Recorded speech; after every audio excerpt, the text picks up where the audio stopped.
नमस्कार दोस्तों, मैं डॉक्टर मनीषा दुबे मेरे यूट्यूब चैनल में आप सभी का बहुत बहुत स्वागत करती हूँ।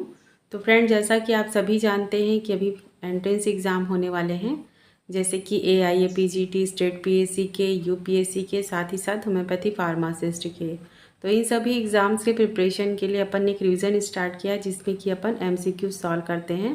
तो इससे पहले अपन ने anatomy, physiology, pathology, pharmacy, materia Medica, organ and repertory और प्रैक्टिस ऑफ मेडिसिन के MCQ सॉल्व कर चुके हैं फ्रेंड्स। आज अपन सॉल्व करेंगे ऑब्स एंड गायनी के MCQs, जो कि आपके आगे आने वाले सभी एग्ज़ाम्स के लिए बहुत ही इंपॉर्टेंट है। साथ ही साथ जो स्टूडेंट पहली बार ये वीडियो देख रहे हैं तो इन सभी रिवीजन को भी जाकर के ज़रूर देखें और साथ ही साथ चैनल को सब्सक्राइब कर लें और बेल आइकन को प्रेस कर लें, जिससे उनको आगे आने वाले नेक्स्ट वीडियो के बारे में नोटिफिकेशन मिल पाएगा। तो चलिए फ्रेंड्स, देरी ना करते हुए आज का वीडियो अपन स्टार्ट करते हैं।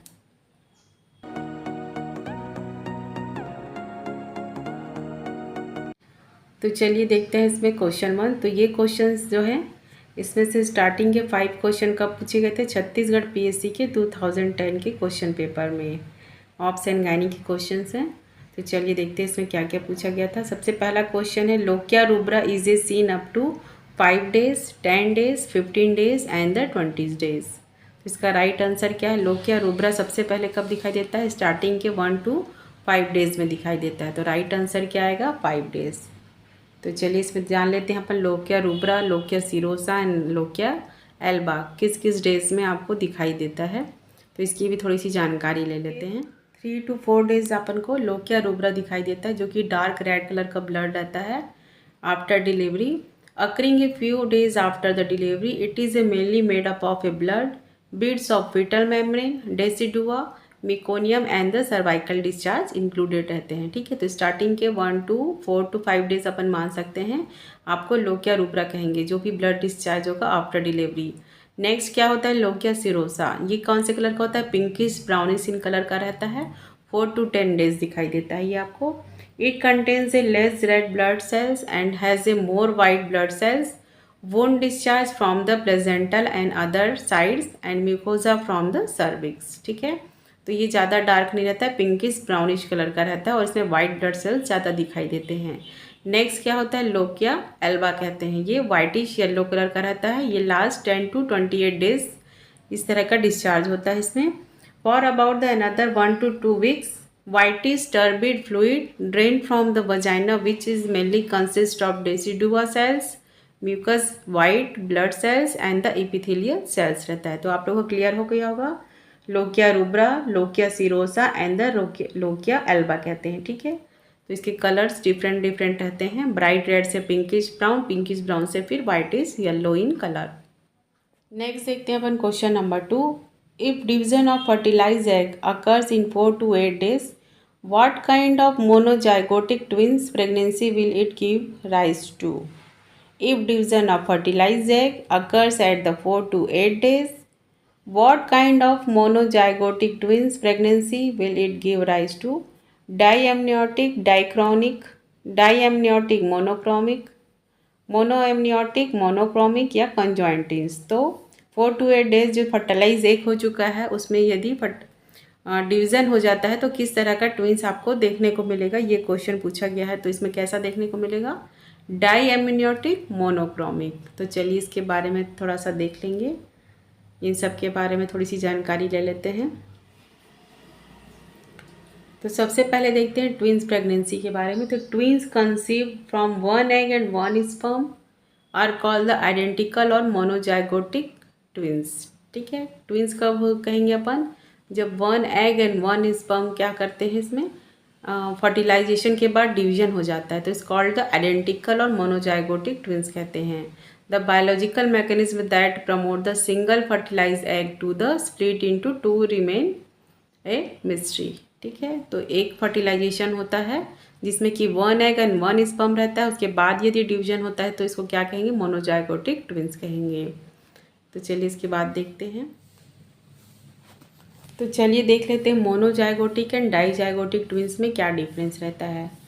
There are 2 kind of twins होते हैं। ठीक है, 2 तरह के होते हैं, मोनोजाइगोटिक ट्विंस एंड डाईजाइगोटिक। तो मोनोजाइगोटिक ट्विंस किसे कहेंगे? Twins are conceive when a single egg fertilized by a single sperm split into two after fertilization. Such twins have nearly 100% of their genes in the common. Both of them invariably have the same blood type and are the same sex. तो इसमें क्या होता है कि एक sperm रहता है और एक एग रहता है, तो दोनों जब फर्टिलाइज होता है उसके बाद फर्टिलाइजेशन के बाद जब इसका डिवीजन होता है तब फिर दो ट्विंस बनते हैं। तो इसमें 100% चांस क्या रहता है कि दोनों का सेम सेक्स रहेगा और ब्लड टाइप भी सेम रहेगा, ठीक है, ब्लड जीन सभी सेम रहेंगे, क्योंकि जो फर्टिलाइजेशन के बाद इसका डिवीजन हुआ है एग का, ठीक है, तो इसको कहेंगे अपन monozygotic twins. One sperm one egg का जब फर्टिलाइजेशन होता है उसके बाद यदि डिवीजन होता है तो उस कंडीशन को कहेंगे मोनोजाइगोटिक ट्विंस। डाइजाइगोटिक ट्विंस किसे कहेंगे? Twins are conceive when a two egg and the fertilize by the two different sperm. Means दो एग हैं अलग अलग, उसमें दो फर्टिलाइज होते हैं स्पर्म जो कि दोनों अलग अलग हैं, तो इस कंडीशन को कहेंगे डाइजाइगोटिक, ठीक है। डाई मतलब समझ लीजिए डबल और मोनो मतलब एक ही से ना। They can simply be a throw of is a siblings who are born at the same time and they are share a averagely 50% of their gene and there is a blood type and sex can be either same or different. तो इसमें क्या हो सकता है, दोनों के different jeans हो सकते हैं, और क्योंकि ये दोनों अलग अलग स्पर्म से और दोनों अलग एग से फर्टिलाइज हुआ है तो इसमें सेक्स भी डिफरेंट हो सकता है। आप लोग कई बार देखे होंगे एक लड़का एक लड़की का बर्थ हुआ है, ठीक है, जो डिलीवरी होती है उसमें अपन देखे होंगे ट्विंस में, तो ये क्या है डाइजाइगोटिक ट्विंस है, और जिसमें कि सेम होते हैं सेक्स वो क्या होते हैं मोनोजाइगोटिक ट्विंस होते हैं।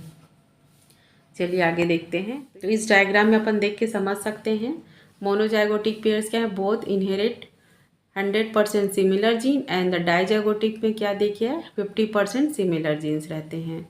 तो इस डायग्राम को देख करके आप लोग समझ सकते हैं, ठीक है। उसमें 100% दोनों के सेम रहेंगे और इसमें 50% सिमिलर रहेंगे।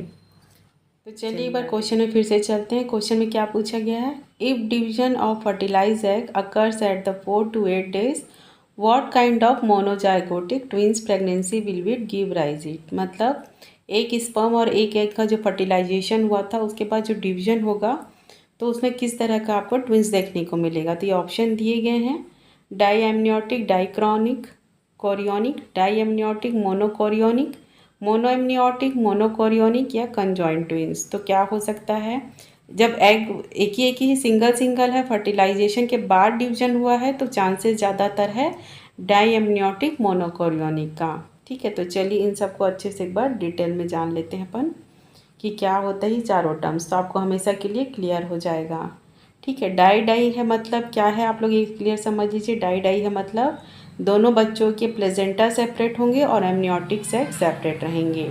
डाई एमनियोटिक के क्या होंगे, प्लेजेंटा दोनों बच्चों के एक हो सकते हैं लेकिन एमनियोटिक सेक सेपरेट रहते हैं। मोनोक्रोनिक के क्या होंगे, तो चलिए इसके भी आगे देख लेते हैं। और कंजॉइंट ट्विंस में क्या होता है, दोनों बच्चे आपस में जुड़े होते हैं। आप लोग कई बच्चे ऐसे देखे होंगे जो आपस में जुड़े रहते हैं, या तो बॉडी में चेस्ट से जुड़े रहते हैं या हैंड से या नीचे कहीं से भी, तो आपस में कंजॉइंट ट्विंस इसको कहते हैं। तो चलिए एक बार अच्छे से इसको समझ लेते हैं तो आप लोग को लाइफ लॉन्ग अच्छे से याद रहेगा ये। तो चलिए देखते हैं, सबसे पहला ऑप्शन क्या दिया गया था, डाइकोरियोनिक डाईएमनियोटिक ट्विंस प्रेगनेंसी किसे कहेंगे। It is a type of twin pregnancy where the each twins has its own chorionic and amniotic sac। मतलब दोनों बच्चों के खुद के chorionic and amniotic sac रहेंगे, दोनों सेपरेट रहेंगे। This type of occur most commonly with the dizygotic twins but may also occur with the monozygotic twins में भी हो सकता है, ठीक है। जरूरी नहीं है कि इसमें हो लेकिन ज़्यादातर चांसेस इसमें देखने को मिलता है।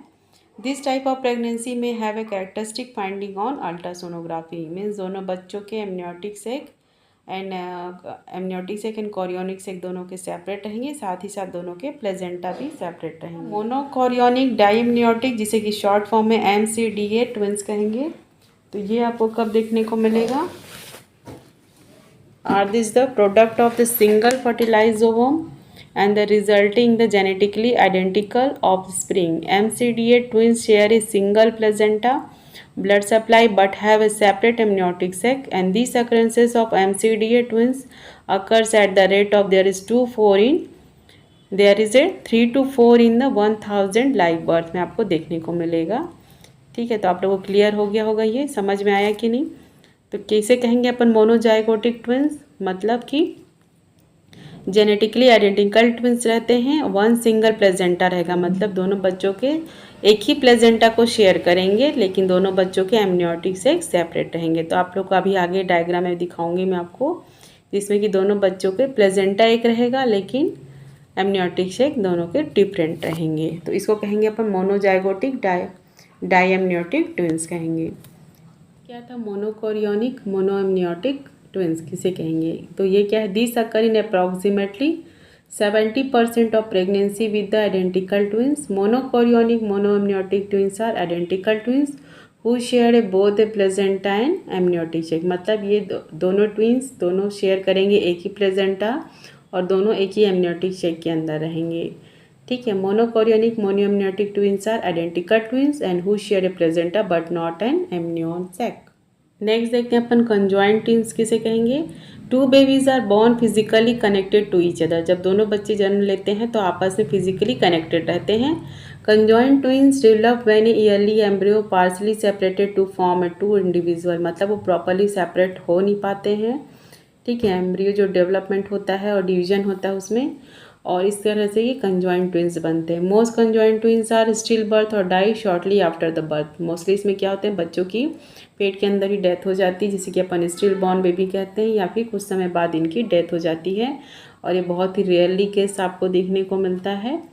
ठीक है, इस डायग्राम को अपन देख के क्लियरली समझ सकते हैं चारों कंडीशन को। डाइकोरियोनिक डायएमनियोटिक मीन्स दोनों बच्चों की, देख सकते हैं आप डायग्राम स्टार्टिंग वन में डाइकोरियोनिक एंड डायएमनियोटिक में दोनों बच्चों के प्लेजेंटा सेपरेट है, साथ ही साथ एमनियोटिक शेक भी सेपरेट है। नेक्स्ट क्या है, मोनोकोरियोनिक डायएमनियोटिक, इसमें दोनों बच्चों के प्लेजेंटा एक ही है। ठीक है, दोनों एक ही प्लेजेंटा से अम्बिलिकल कॉर्ड दोनों की जा रहे हैं, देखिए डायग्राम में, और दोनों बच्चों के एमनियोटिक शेक भी सेपरेट हैं। नेक्स्ट क्या था, मोनोकोरियोनिक मोनोएमनियोटिक में मीन्स दोनों बच्चे एक ही सेक के अंदर हैं और प्लेजेंटा को भी शेयर कर रहे हैं। तो डाई डाई से आप लोग इस तरह से याद कर सकते हैं, डाई डाई मतलब दोनों अलग अलग, दोनों के हर चीज़ सेपरेट हैं। मोनो डाई का मतलब कर सकते हैं कि प्लेजेंटा एक है लेकिन एमनियोटिक से एक सेपरेट है। मोनोकोरियोनिक और मोनोएमनियोटिक में क्या है, दोनों बच्चे सब चीज़ शेयर कर रहे हैं आपस में। ठीक है, तो मोनो मोनो मतलब दोनों आपस में हर चीज़ शेयर कर रहे हैं, प्लेजेंटा भी और एमनियोटिक शेक भी। और कंजॉइंट ट्विंस में आप देख सकते हैं डायग्राम में दोनों बच्चे आपस में जुड़े हुए हैं। तो इस तरह से आप लोग चारों कंडीशन को अच्छे से समझ सकते हैं। तो इस तरह से आप लोग को समझ में आ गया होगा उस क्वेश्चन का आंसर क्या होगा। यदि 4 to 8 डेज बाद डिवीजन होता है फर्टिलाइजेशन के बाद, तो आपको कौन सी कंडीशन देखने को मिलेगी, तो वो है मोनोकोरियोनिक डायएमनियोटिक।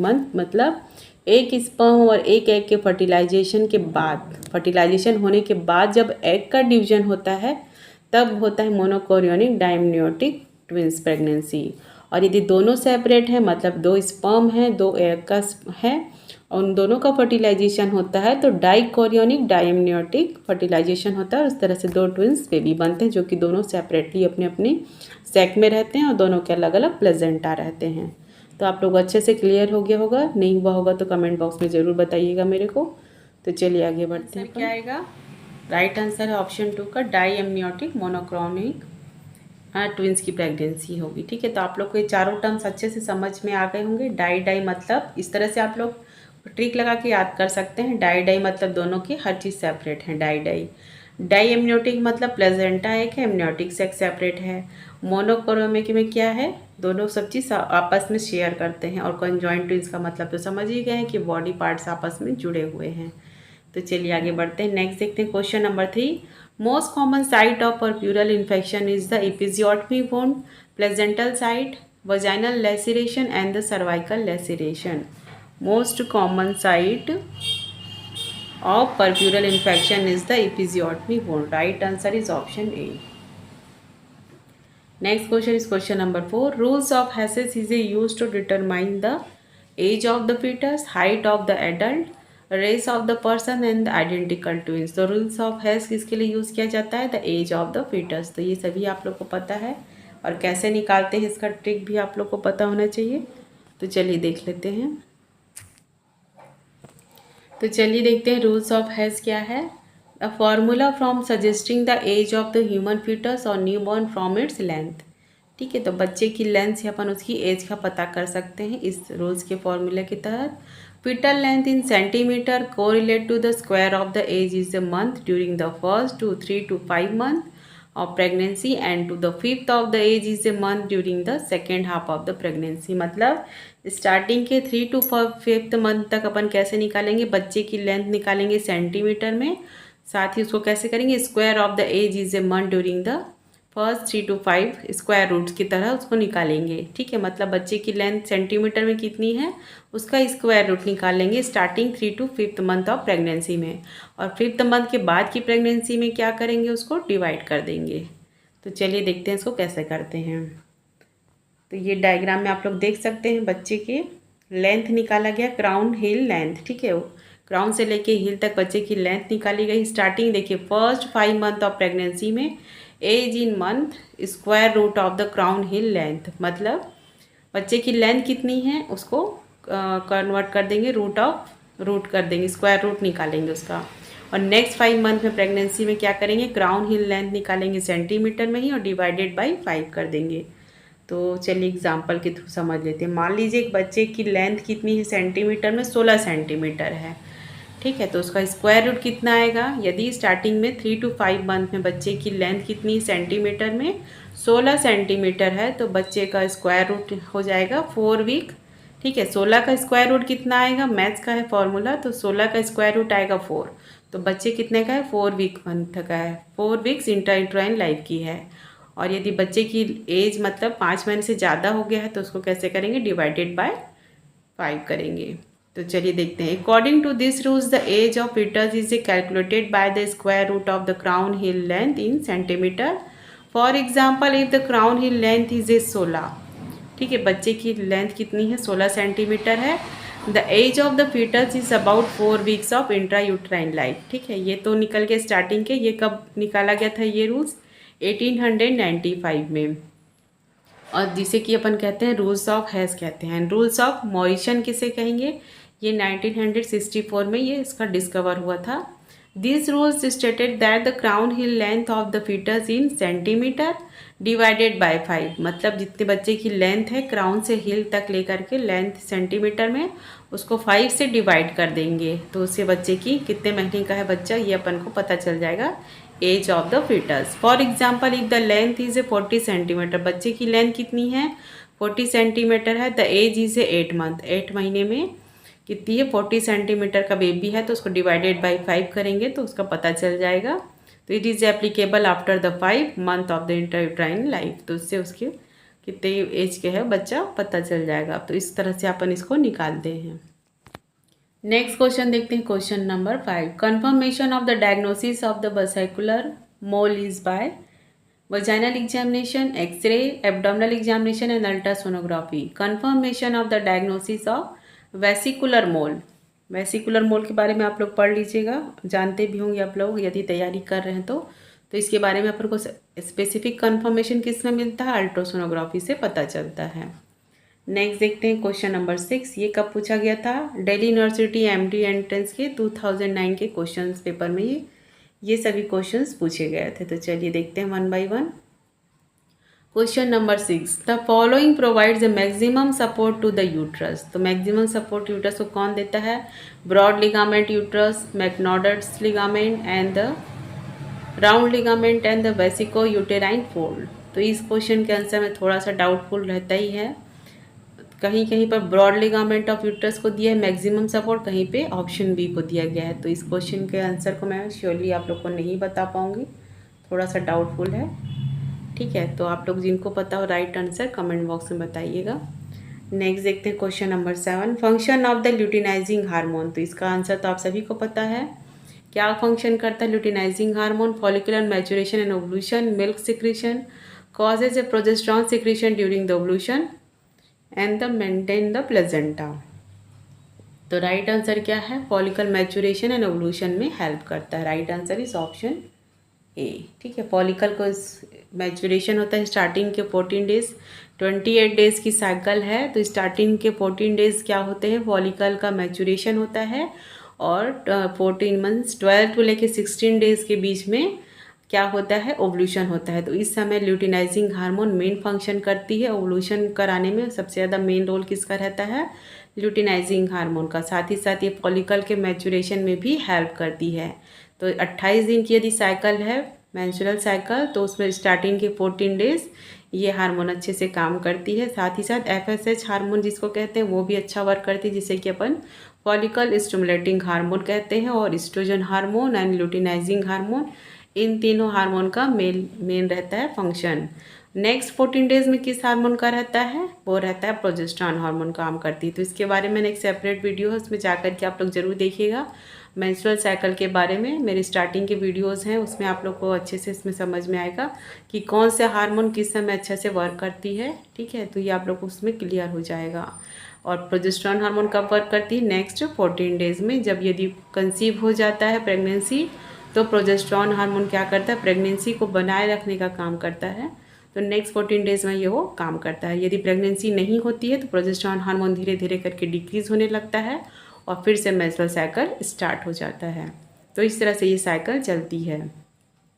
तो मेन फंक्शन क्या होगा ल्यूटिनाइजिंग हार्मोन का, फॉलिकल मैचुरेशन एंड ओवल्यूशन का काम करती है। राइट आंसर क्या आएगा, ऑप्शन ए।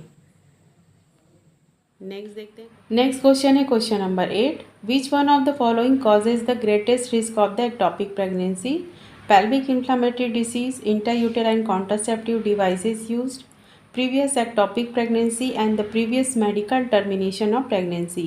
तो इनमें से मोस्ट ग्रेटेस्ट रिस्क कॉजेज कौन सा है एक्टोपिक प्रेगनेंसी होने के लिए। तो वैसे तो ये सभी कॉजेज हैं जिसके कारण एक्टोपिक प्रेगनेंसी देखने को मिलती है, लेकिन ग्रेटेस्ट रिस्क पूछा गया है तो इसका राइट आंसर आएगा option A, pelvic inflammatory disease। Next question is question number 9। Amongst the following, which one is the absolute contraindication of the combined oral contraceptive pills? Amongst the following, which one is the absolute contraindication of the combined oral contraceptive pills? Diabetes mellitus, migraine, previous history of thromboembolism and the heart disease। तो किस condition में combined oral contraceptive pills contraindicated है, मतलब नहीं देना चाहिए। तो इसका राइट आंसर आएगा ऑप्शन बी, माइग्रेन की कंडीशन में दिया गया है। Right answer is option B. Next is question number 10। IUGR intrauterine growth retardation is a cause by all except diabetes, alcohol, smoking and the chronic renal failure. तो इनमें से कौन से कॉजेज हैं जिसकी वजह से इंट्रायूटेराइन ग्रोथ रिटार्डेशन होता है, लेकिन वो कौन सा कॉज नहीं है पूछा गया है जिसकी वजह से ये प्रॉब्लम नहीं होती है। तो एक्सेप्ट पूछा गया है तो वो है अल्कोहल। अल्कोहल लेने से IUGR means intrauterine growth retardation की प्रॉब्लम देखने को नहीं मिलती है। बाकी सभी कॉजेज़ की वजह से ये प्रॉब्लम हो सकती है, डायबिटीज़ की वजह से, स्मोकिंग की वजह से एंड क्रॉनिक रीनल फेलियर की वजह से। तो राइट आंसर क्या आएगा, ऑप्शन बी। नेक्स्ट क्वेश्चन देखते हैं। तो ये क्वेश्चन कब पूछे गए थे, government of Kerala homeopathy MD entrance 2001 के क्वेश्चन पेपर में। तो क्वेश्चन नंबर 11 है इसमें। Uterine artery is the branch of common iliac artery, internal iliac artery, external iliac artery and the lateral sacral artery. तो यूट्राइन आर्टरी किसकी branch है, internal iliac artery की branch है। Next is question number 12। Ovarian artery is the branch of the internal iliac artery, external iliac, common iliac and the aorta. तो right answer क्या है, ovarian artery किसकी branch है, aorta की। Right answer is option D.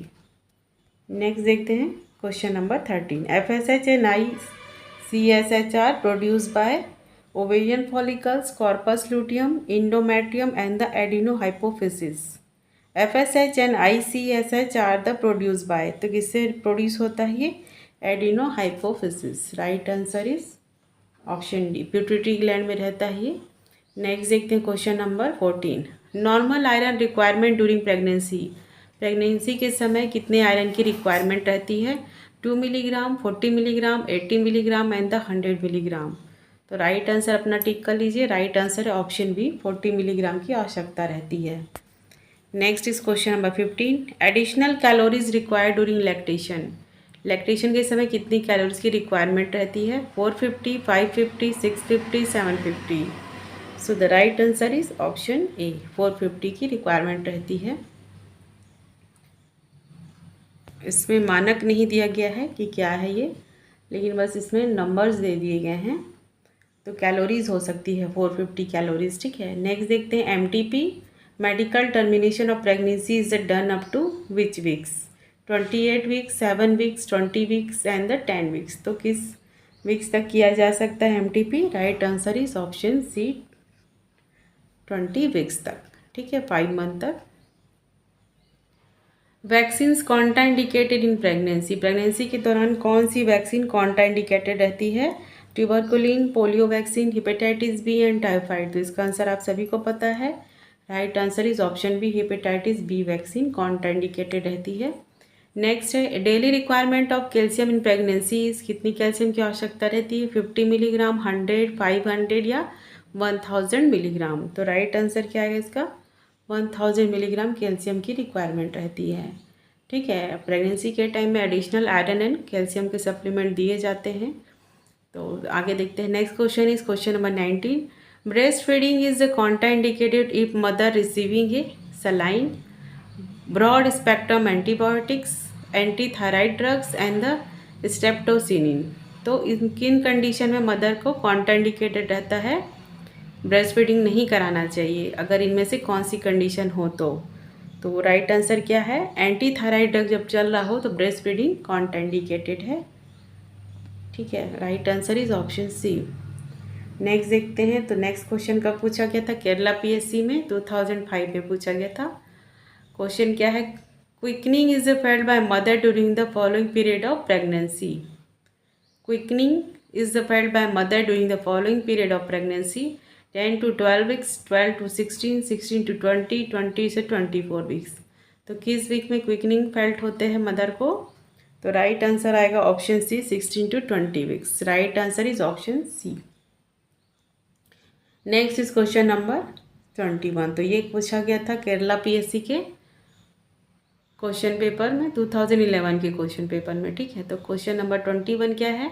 Most common causes of first trimester abortion, first trimester में जब abortion होता है तो इनमें से कौन से कॉजेज हो सकते हैं? Chromosomal abnormalities, syphilis, RH, iso immunization and the cervical incompetence. तो राइट आंसर क्या है?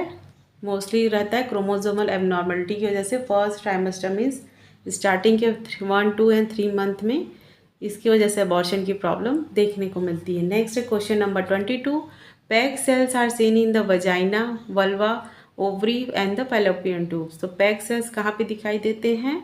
Right answer is fallopian tube में दिखाई देते हैं। Next is question number 23, serum FSH level is raised in Sheehan syndrome, woman using a combined oral contraceptive pills, post menopausal woman and the mix syndrome. Serum FSH level is raised इन, इनमें से कौन सी condition में serum FSH level increase होता है? तो post menopausal woman में FSH increase हो जाता है। Right answer is option C. Next is question number 24, an individual has a maximum number of oocytes at 20 week of gestation, birth, puberty and 20 to 20 years। तो maximum number of oocyte किस age में रहते हैं females में, ये पूछा गया है। तो राइट आंसर है 20 वीक ऑफ गेस्टेशन में सबसे ज़्यादा रहता है। Next question is question number 25, Schauta operation is a done from CA endometrium, CA cervix, CA vagina and CA vulva.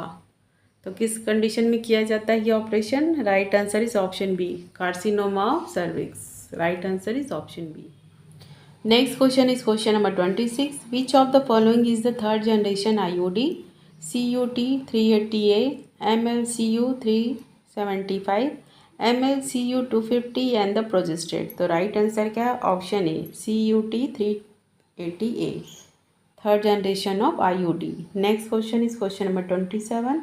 तो आगे के क्वेश्चन कब पूछे गए थे? केरला PSC के 2013 के क्वेश्चन पेपर में।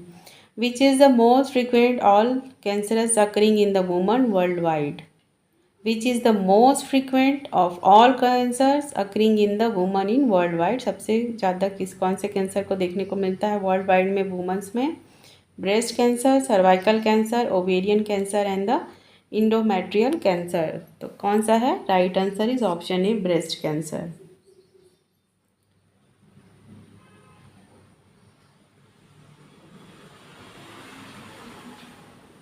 Next question is question number 28. The only antibody that cross the placenta in significant quantities IgM, IgA, IgC and IgG. So the right answer is option D IgG.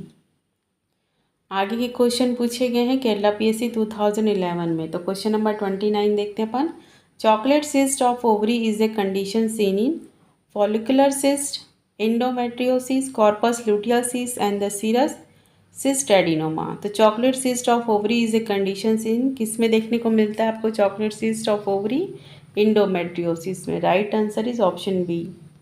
Next is question number 30। The most common type of carcinoma endometrium is adenocarcinoma, papillary serous carcinoma, sarcoma and the squamous cell carcinoma. The most common type of carcinoma endometrium is, right answer is option A adenocarcinoma. Most common type of carcinoma of endometrium, adenocarcinoma.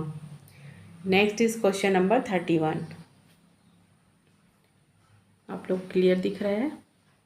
चलिए देखते हैं। Which of the following is the second degree uterine prolapse? Which of the following is the second degree uterine prolapse? तो इसके आप लोग अच्छे से देख लीजिएगा कौन कौन सी डिग्री है यूटेराइन प्रोलेप्स का, आपको डायग्राम में देखने को मिल जाएगा। ठीक है, तो देखते हैं इसमें। Descent of cervix into the vagina, descent of cervix up to the introitus, descent of the cervix outside the introitus and all the uterus outside the introitus. तो 4 कंडीशन हो सकती है। तो इनमें से कौन से सेकेंड डिग्री यूटेराइन प्रोलेप्स में होगा ये पूछा गया है। तो राइट आंसर क्या आएगा? Descent of cervix outside the introitus. ठीक है, up to the introitus first degree होना चाहिए और outside the introitus second degree है। Descent of cervix into the vagina ये 3rd डिग्री होना चाहिए और all the uterus outside the introitus तो ये 4th डिग्री होना चाहिए। ठीक है, तो राइट आंसर क्या है इसका? ऑप्शन सी है। Next question is question number 32. Constant dribbling of the urine in females may be due to uteric fistula, uretrovaginal fistula, vesicovaginal fistula and the uretroabdominal fistula. Constant dribbling of the urine in females may be due to, right answer is option C, vesicovaginal fistula. Next देखते हैं question number 33.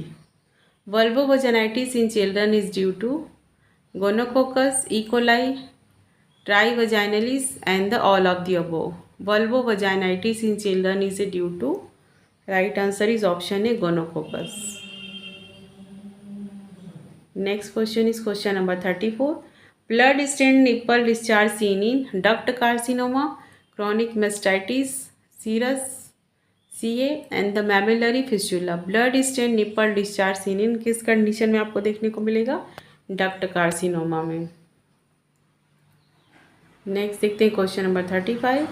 Blood volume in pregnancy increase by 20%, 40 to 45, 10% and 60%। Blood volume in pregnancy increase by 40 to 45%। Right answer is option B.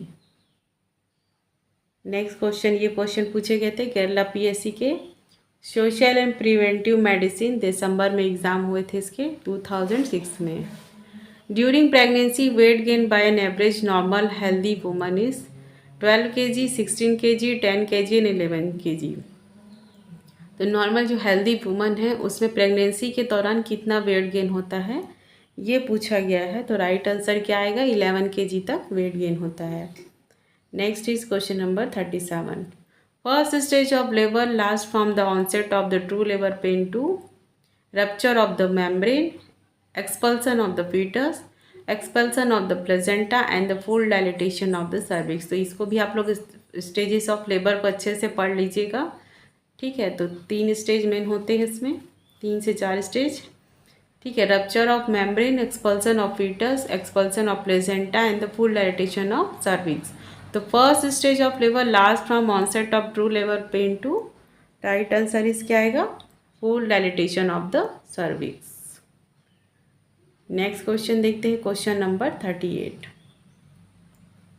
The last menses period is a date from first day of the last normal period, last day of the last normal period, and first day of the last bleeding period and the last day of the last bleeding period. तो आप सभी को पता है last menses period is A dated from, कब से गिना जाता है उसको, first day of the last bleeding episode.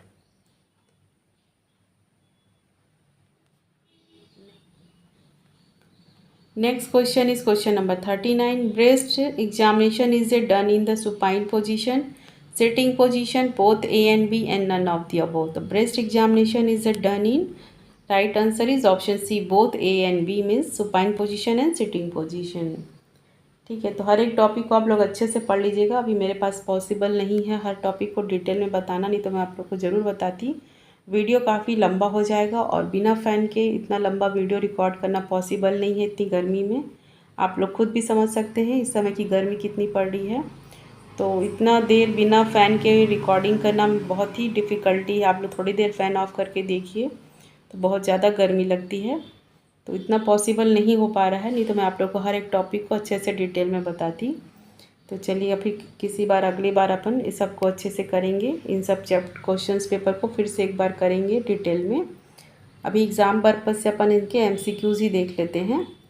Next question देखते हैं, question number 40। The genital system develop from which embryonic structure, ectoderm, mesoderm, endoderm and the embryonic plate. The genital system developed from which embryonic structure? Right answer is option D, B, mesoderm. Next question is question number 40. Which part of the ovary comes to contain the developing follicles? Cortex, medulla, both A and B and the none of this.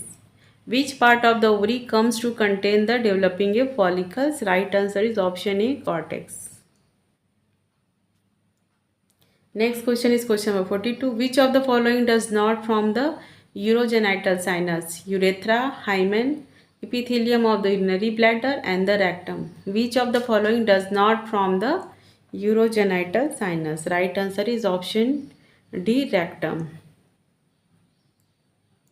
Next question is question number 43. The fallopian tube is derived from Wolffian duct, meta, nephridict U and Mullerian duct and the urogenital sinus. ठीक है, तो क्या the fallopian tube is drive form किसमें से develop होती है? Uterus का, ovary का, सभी का आप लोग पढ़ लीजिएगा। ठीक है, ये एग्जाम में पूछा ही जाता है ये क्वेश्चन। तो राइट आंसर क्या आएगा इसका? मुलेरियन डक्ट से डेवलप होता है fallopian tube. Right answer is option C. ये ऑप्शन बी क्लियरली समझ में नहीं आ रहा है। ठीक है, क्या पूछा जा रहा है, क्या बोला गया, स्पेलिंग थोड़ी सी इसमें गड़बड़ है। नेक्स्ट क्वेश्चन देखते हैं, question number 44। The portion of the broad ligament between the ovaries and the fallopian tube is round ligament, ligament of Jacobs, cardinal ligament and the mesosalpinx. The portion of the broad ligament between the ovaries and the fallopian tube is, right answer is option D, mesosalpinx. Next देखते हैं question number 45। Streak ovary is associated with Nail-Filter syndrome, Asherman syndrome, osteogenesis and imperfecta and the Turner syndrome। तो इन सब के बारे में मैंने एक separate video बनाया, उसमें आप लोग जाके जरूर देखिएगा। नाइल-फिल्टर सिंड्रोम किसे कहेंगे, एशरमैन सिंड्रोम, टर्नर सिंड्रोम। ठीक है, इसके लिए शॉर्ट वीडियो भी मैंने बनाए हैं, तो आप लोग मेरे चैनल पे जाकर के मेरे वीडियो को स्क्रॉल करेंगे नीचे की तरफ, तो आपको इस सब के बारे में डिटेल में जानकारी मिल जाएगी। Autosomal recessive disorder, autosomal dominant disorder, x linked recessive and x linked dominant disorder, तो इन सब के बारे में एक सेपरेट वीडियो बना है, तो उसको जाकर के आप लोग ज़रूर देखिएगा, तो सब चीज़ आप लोग को धीरे धीरे क्लियर होते जाएगा। ठीक है, और भी उससे पहले जाएंगे तो आप लोग को और डिटेल में जानकारी मिलेगी। आपको ऑप्शन गानी के बारे में और डिटेल में मैंने वीडियो बनाया है, तो आप 1 बाय 1 करके सभी वीडियो को ज़रूर देखते जाइए, तो आपको आगे एग्जाम में हेल्प मिल पाएगी। अपन तो सिर्फ अभी रिविज़न कर रहे हैं, जिसमें अपन MCQs ही सॉल्व कर रहे हैं, तो इसमें भी पॉसिबल नहीं है हर एक टॉपिक को आप लोग को मैं डिटेल में बता पाऊँ, क्योंकि आप लोग के एग्ज़ाम आने वाले हैं, और अगर पॉसिबल होगा, समय बचेगा, तो मैं ज़रूर बताऊँगी आपको। तो चलिए देखते हैं, नेक्स्ट देखते हैं question number 46। A positive pregnancy test may be associated with spontaneous abortion, intrauterine pregnancy, ectopic pregnancy and all of the above. A positive pregnancy test may be associated with, right answer is option D, all of the above। सभी से related रहती है, associated रहती है, means spontaneous abortion, intrauterine pregnancy and ectopic pregnancy. Next देखते हैं question number 47। Meconium aspiration syndrome is associated with prolong labour, post dated pregnancy, IUGR, intrauterine growth retardation and all of the above. Meconium aspiration syndrome is associated with, meconium aspiration आप लोग को पता ही है, baby अपना फीका जो aspirate कर लेती है ड्यूरिंग डिलीवरी के टाइम या फिर उससे थोड़ा पहले ही, तो उस कंडीशन को कहते हैं। तो किससे एसोसिएटेड रहता है ये? ऑल ऑफ द अबव, सभी कंडीशन से एसोसिएटेड रहता है। Prolong labour pain, post dated delivery हो गई हो या IUGR ये प्रॉब्लम हो, तो इसकी वजह से मेकोनियम एस्पिरेशन सिंड्रोम देखने को मिलता है। Next question is question number 48. Mastitis followed by the breast abscess in the most frequently due to bacterial vaginosis, pneumococcus, E. coli and the staphylococcus. Mastitis followed by the breast abscess in the frequently due to staphylococcus. Right answer is option D. Next देखते हैं question number 49. Most common causes of PPH. Postpartum hemorrhage. Uterine laceration की वजह से, uterus atony की वजह से, cervical लेसिरेशन या the vaginal laceration. तो most common cause of PPH किसकी वजह से होता है? Right answer is option B, uterus atony की वजह से। नेक्स्ट देखते हैं question number 50। Complication for an RH positive fetus with RH negative mother will usually first appear in which pregnancy. किस प्रेगनेंसी में कॉम्प्लिकेशन आपको देखने को मिलेगा यदि बेबी RH पॉजिटिव है और मदर RH नेगेटिव है? तो ये क्वेश्चन पूछा गया है। तो कौन सी प्रेगनेंसी में आपको कॉम्प्लिकेशंस देखने को मिलेंगे? फर्स्ट प्रेगनेंसी में, सेकंड, थर्ड या फोर्थ में?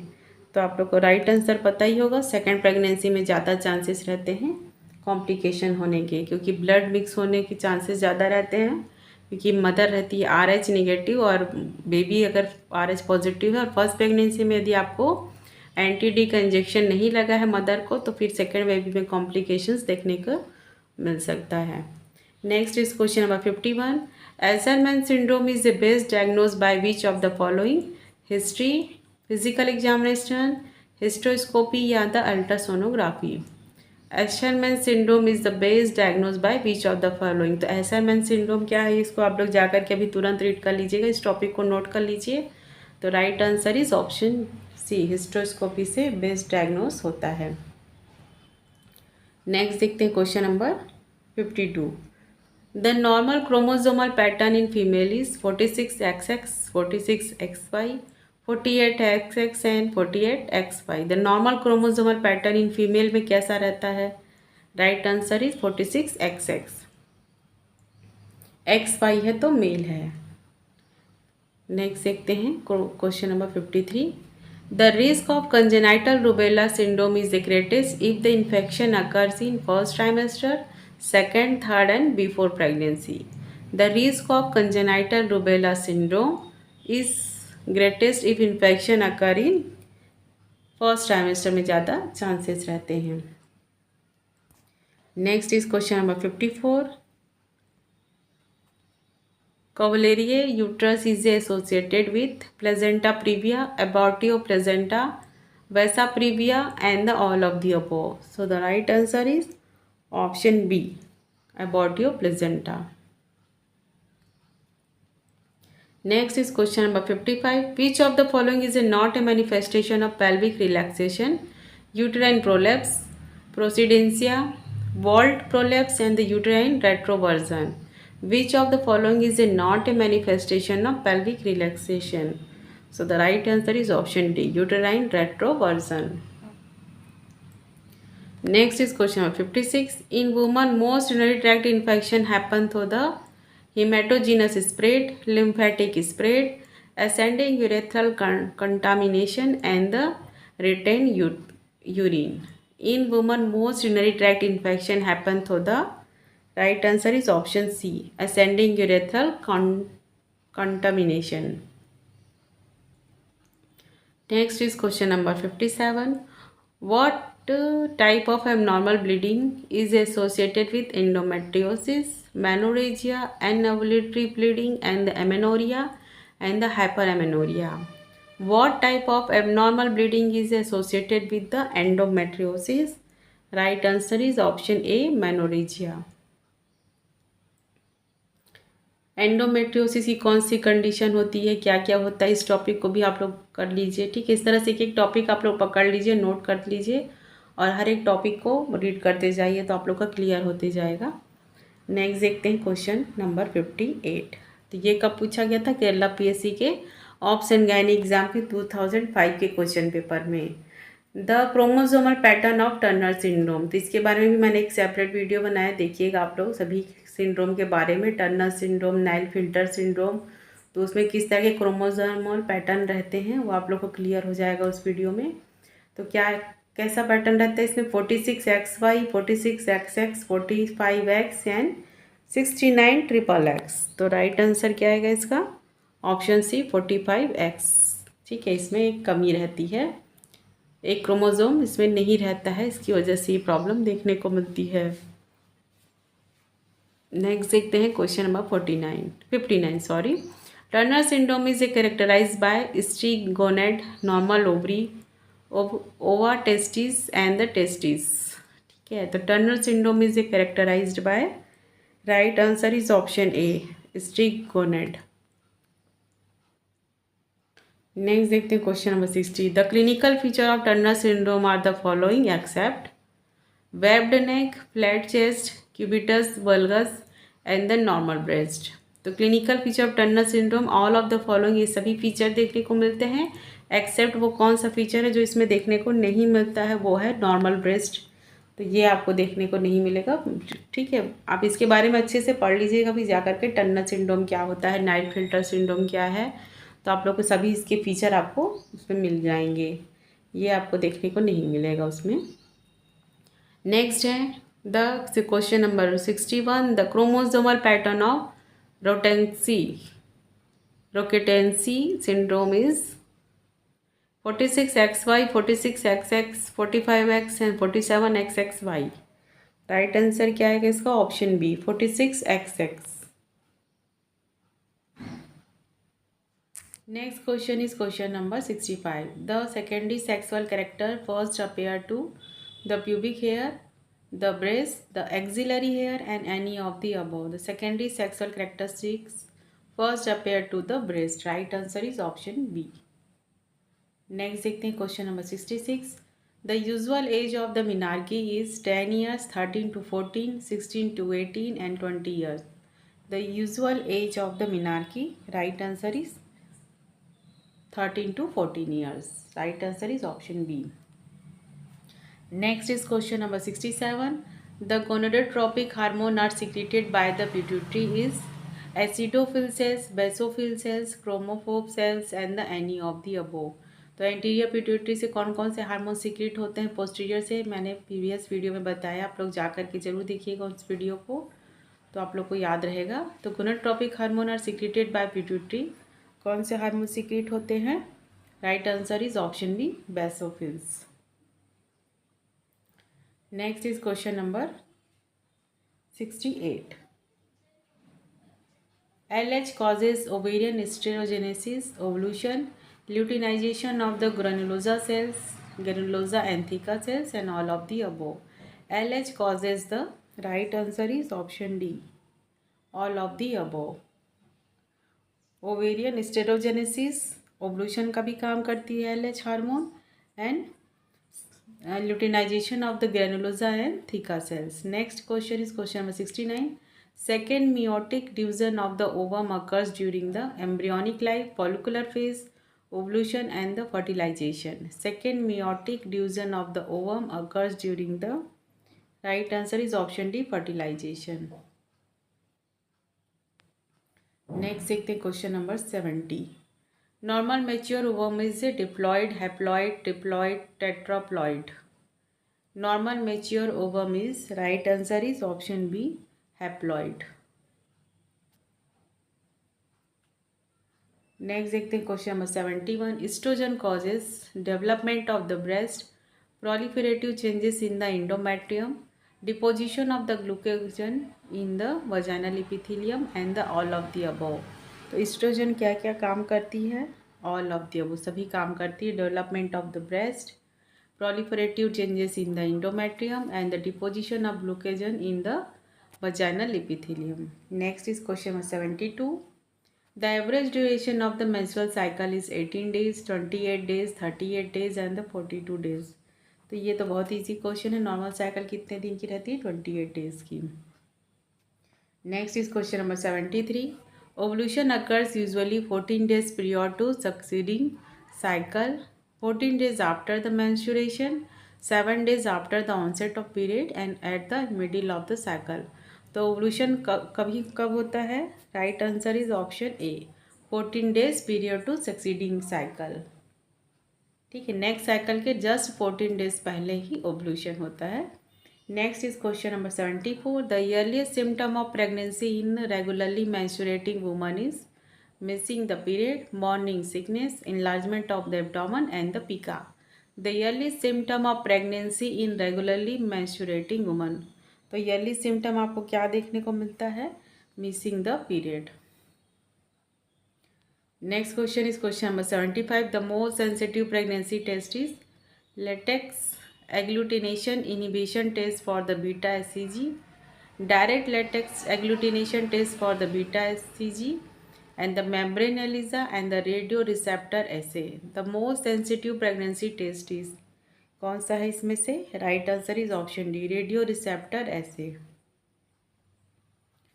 Next is question number 76. The best method of diagnosis of the viable pregnancy is urine pregnancy test, blood beta HCG and the ultrasonography and the clinical examination.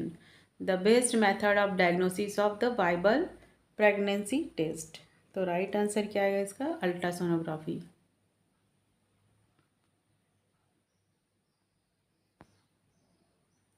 Next देखते हैं question number 77. The precise method of estimation gestational age during the first trimester is by the measuring the gestational sac, crown rump length, biparietal diameter and the femur length. The precise method of estimation gestational age during the first trimester by the measuring the right answer is option B, crown rump length. Next देखते हैं question number 78.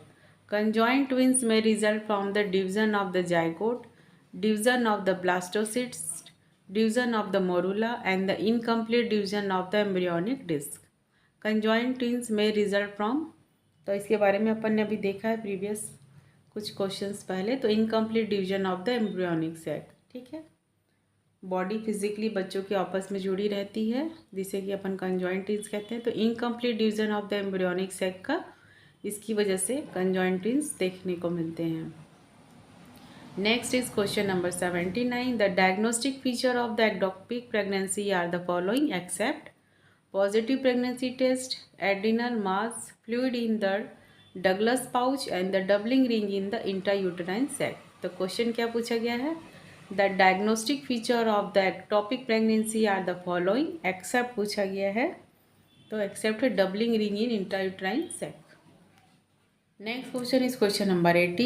The clinical feature of threatened abortion include the following except vaginal bleeding, closed cervical loss, size of the uterus corresponding the period of amenorrhea, size of the uterus less than the period of amenorrhea. The clinical feature of the threatened abortion include the following except, so the right answer is size of uterus less than the period of the amenorrhea. Next question is question number 81. The fetal component of placenta is chorionic villi, chorion frontosum, decidua capsularis and the decidua bacillaris. ठीक है, the fetal component of placenta is right answer is option A, chorionic villi. Next is question number 82. Oxygen is transported to the fetal body by the diffusion, facilitation, pinocytosis and the active transfer. Oxygen is transported to the fetal blood by the diffusion के through होता है। Next is question number 83. Routine antenatal checkup shall be at the interval of 4 weeks till the 28 weeks, 2 weeks till the 36 week, 1 week till the 40 weeks, and all of the above. Routine antenatal checkup shall be at an interval of कितने समय के interval में कराना चाहिए? All of the above. Means 4 week till 28 weeks, 2 weeks till 36 week. Starting के 28 weeks में क्या करते हैं? हर चौथे हफ्ते में आपको जाना है. फिर उसके बाद 36 वीक में क्या करते हैं? हर 2 हफ्ते में जाना है आपको. और उसके बाद लास्ट 40 में हफ्ते में एक बार जरूर जाना है आपको. ठीक है, तो इस तरह से इसका है. Right answer is option D, all of the above. Next question is question number 84. All the antenatal women should have their blood tested for the ABO and RH group, STD, sugar and all of the above. ठीक है, EH नहीं है, RH factor वाला है. तो all antenatal women should have their blood test for the, तो सभी test कराना चाहिए. Right answer is option D, all of the above. Next is question number 85. Incomplete abortion is the diagnosed if the cervical os is open, product of the conception are felt in the uterus, uterus is less than the period of amenorrhea, and all of the above are present. Incomplete abortion is diagnosed if all of the above are present. Means क्या क्या present रहेगा? The cervical os is open, product of conception are felt in the uterus, and the uterus is less than the period of amenorrhea. तो ये तीनों symptom यदि present है तो ये इनकम्प्लीट अबॉर्शन है. नेक्स्ट देखते हैं question number 86. Incomplete abortion should be observe, treated medically and the completed surgically and manage by any of the above method. Incomplete abortion should be a, right answer is option C, completed surgically. Means उसको completely remove कर देना चाहिए surgically. कोई medication की ज़रूरत नहीं है, ना ही उसको ऑब्जर्व करना चाहिए, वेट नहीं करना चाहिए किसी प्रकार से, और किसी अनदर मेथड में मैनेजमेंट भी नहीं करना चाहिए. मीन्स कंप्लीटेड उसको रिमूव कर देना चाहिए यदि एक इनकम्प्लीट अबॉर्शन हुआ है तो. नेक्स्ट देखते हैं question number 87. Normal female pelvis is android, anthropoid, gynaecoid and the platypelloid. तो कैसा रहता है normal female? Gynaecoid. Right answer is option C. Next is question number 88. Type of pelvis predisposed to occipito-posterior position is the gynecoid, anthropoid, paletopelloid and the mixed. Type of pelvis predisposed to the occipito-posterior position is, right answer is option B, anthropoid. Next is question number 89. Normal presentation is the vertex, face, brow and bridge. तो normal presentation कैसा रहता है? अपना answer tick कर लीजिए आप लोग. Right answer is option ए. और साथ साथ आप लोग भी अपना आंसर टिक करते जाइए मेरे बताने से पहले, तो आप लोगों को पता चल पाएगा कि आप लोग कितने करेक्ट आंसर बता पाते हैं. और लास्ट में फिर आप उसको कैलकुलेट कीजिए कि आपने 100 में से कितने क्वेश्चंस अटैम्प्ट किए हैं. तो इस तरह से आप लोग को पता चल पाएगा कि आप लोग की तैयारी किस लेवल पे है. नेक्स्ट देखते हैं question number 90. Engaging diameter of the vertex presentation is the verticomental, suboccipito-brachmatic, submentobrachmatic and the basilic. Engaging the diameter of the vertex presentation. So the right answer is option B, suboccipito-brachmatic. Next is question number 91. Onset of labor is suspected by irregular uterine contraction, rupture of the membrane and the vaginal bleeding and the regular painful uterine contraction. Onset of the labor is suspected by, right answer is option D, regular painful uterine contraction. Next देखते हैं question number 92. Progress of labor is assessed by intensity of the uterine contraction, dilatation of the cervix, descent of the presenting part and the lot of the above. Means all of the above लिखा है, ये spelling mistake है. Progress of labour is assessed by, कैसे करेंगे इसको assessed? All of the above. Means intensity of the uterine contraction, dilatation of the cervix and descent of presenting part. इन सबको देखते हुए अपन बता सकते हैं कि लेबर प्रोसेस स्टार्ट हो चुका है. नेक्स्ट देखते हैं क्वेश्चन नंबर 93. तो ये कब पूछा गया था? केरला PSC 2005 के क्वेश्चन पेपर में. Which type of display the female sex character? Anthropoid, pelvis, gynaecoid, platypelloid and none of the above. Which type display the female sex character? और right answer is option B gynaecoid. अभी इससे पहले ही अपन ये question देखे हैं। Next question is 94, how many fontanelles are present in the fetus, 4, 3, 2 या 5? Right answer is option A 4। Next देखते हैं क्वेश्चन नंबर 95। तो ये कब पूछा गया था? केरला पीएससी के 2005 में। Menopausal hot flushes are due to decrease oestrogen, decrease progesterone, LH surge and FSH surge. तो किसकी वजह से मेनोपॉजल हॉट फ्लशेस देखने को मिलता है? Right answer is decrease oestrogen. Oestrogen hormone का डिक्रीज होने की वजह से ये सिम्टम देखने को मिलता है। FSH इंक्रीज हो जाता है, एस्ट्रोजन हार्मोन डिक्रीज होने लगता है। Next question is question number 96, spasmodic dysmenorrhoea is seen in ovarian tumour, DUB, dysfunctional uterine bleeding है। DUB का फुल फॉर्म क्या है? Dysfunctional uterine bleeding, endometriosis and submucous fibroid. तो स्पास्मोडिक डिस्मेनोरिया किस में देखने को मिलेगा आपको? डिसफंक्शनल यूटेराइन ब्लीडिंग में। Next is question number 97, commonest congenital anomaly of uterus is uterus bicornis unicollis, uterus unicornis, uterus bicornis and the uterus didelphi। तो commonest congenital anomaly of uterus क्या है इसमें से?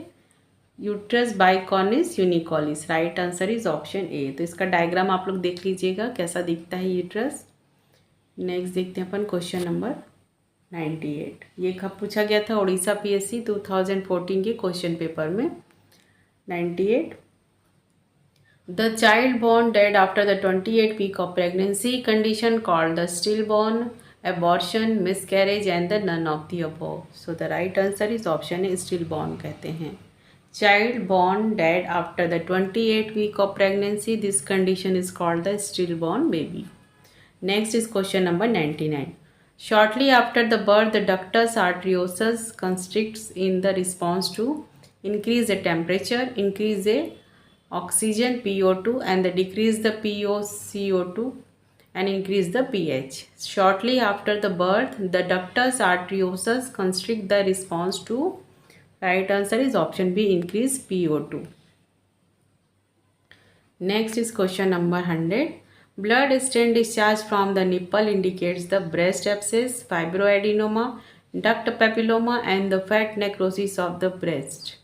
Blood stain discharge from the nipple indicate the, इससे पहले भी ये question अपन देख चुके हैं, डक्ट पैपिलोमा में आपको देखने को मिलता है। तो आज का वीडियो यहीं पर एंड करती हूँ फ्रेंड्स।